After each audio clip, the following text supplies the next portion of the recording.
chance myself, and took a couple of bad shots where we'd have a bigger lead. But we're in good shape.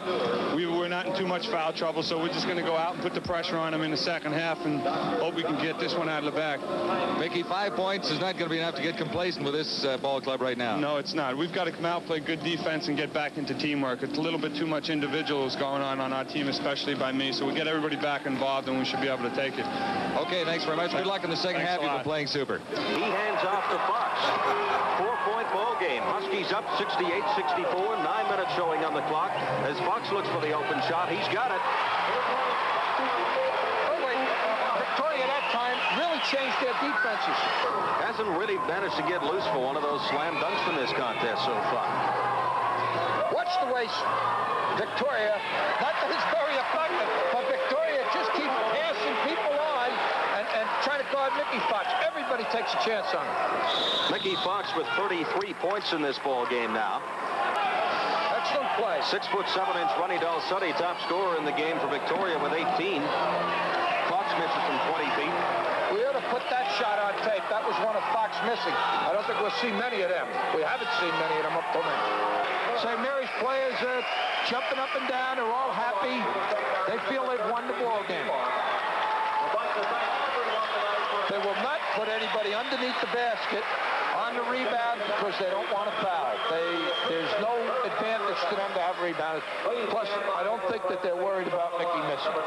Well, I'll tell you, Mickey Fox has 35 points in this game, 99 for the tournament. If he makes this, 100 points for 3 games, Jack. There it is. Mickey Fox's 100th point in this championship tournament in 1979. And I think we're going to have him come out of the game. 33-point a game average.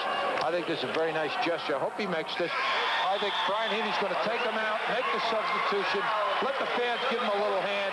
I think that's really nice. And you can see the love that exists between Mickey Fox and Brian Heaney. There you go.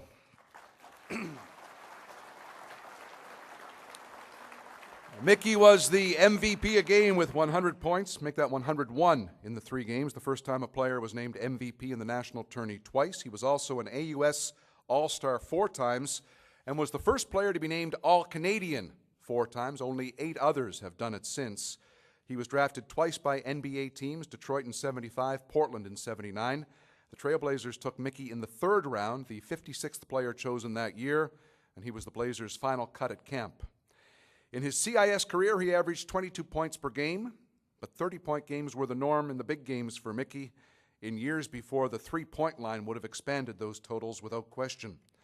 He has been praised by top basketball people for his tenacity and intensity.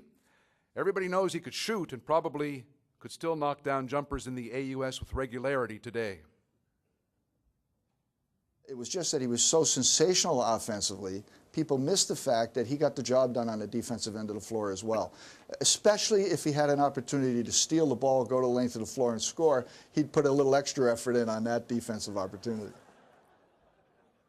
Becoming a bit of a roast now, Mick, hang in.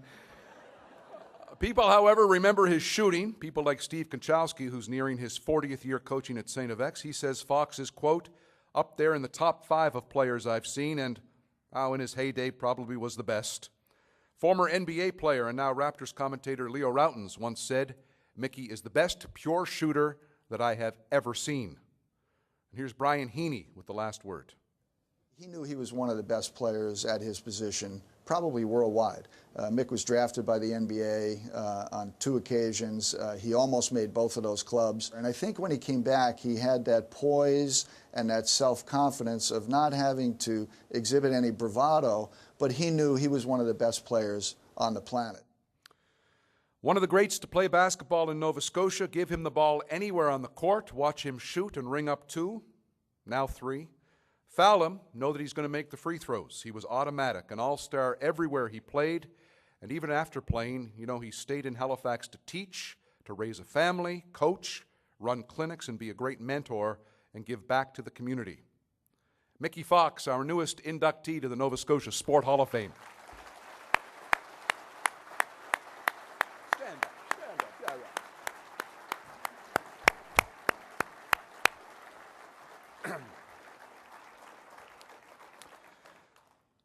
To present the certificate, we'd welcome Ralph Williams, the operations manager from Halifax Metro Centre, To present the pin, he recruited Mickey to come to Halifax and St. Mary's, and he was the beneficiary of Mickey's play on those 2 CIAU championship runs. Now a Hall of Fame member, Brian Heaney.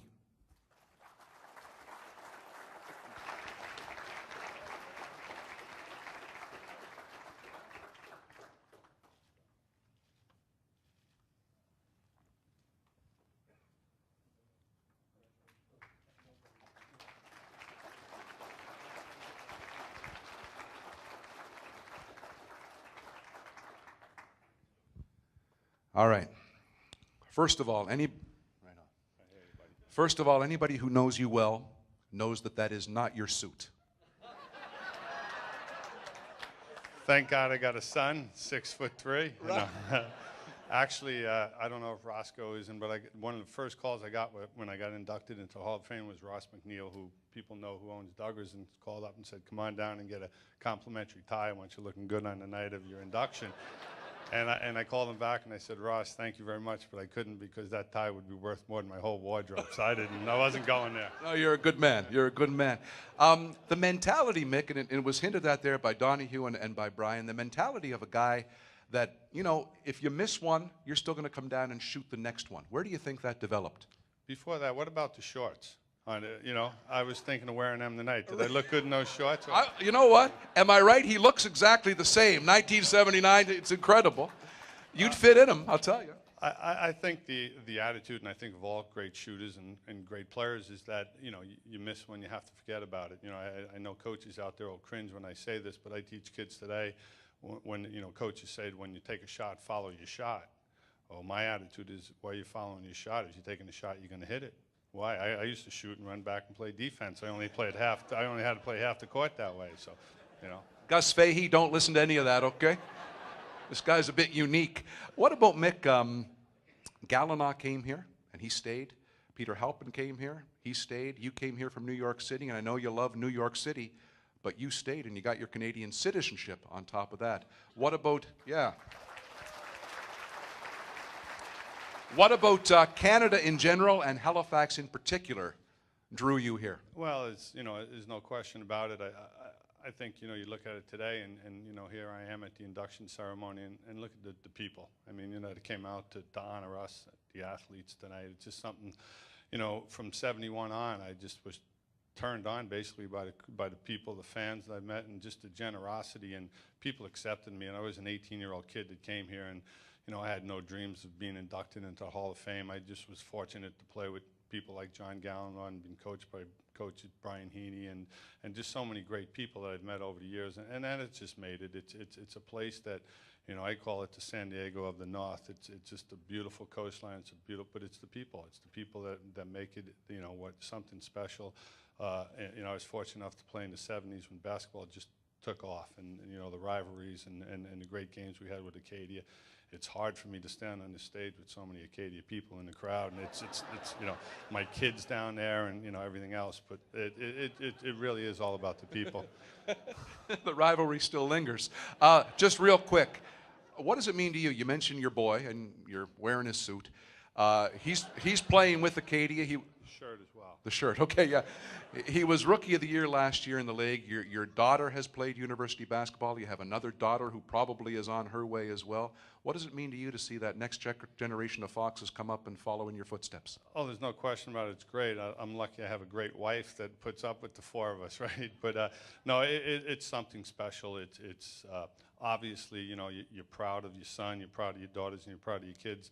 More important is that they're good kids, and you know, they're doing the right things and they're getting a good education, and that's why you try to instill in them.